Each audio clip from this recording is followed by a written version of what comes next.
الفترة اللي فاتت أصيب الشعب المصري بالإحباط، أصيب الشعب المصري بحالة من القرف والإحباط والابتعاد عن الإعلام. على مدار 19 يوم اللي فاتوا الحالة النفسية لشعب مصر تراجعت، لأنه حس إن إغلاق قناة الفراعين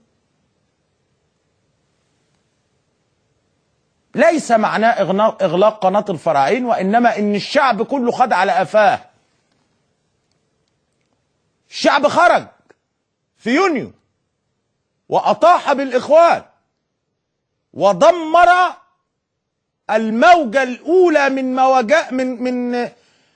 الموجة الأولى من أمواج الجيل الرابع للحروب،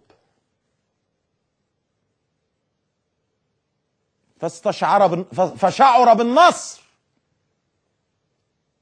وشعر بالثقة في النفس، وأعاد إلى نفسه ووجدانه عزتها وقدرتها. فأصيب بصدمة عندما علم بغلق قناة الفراعين،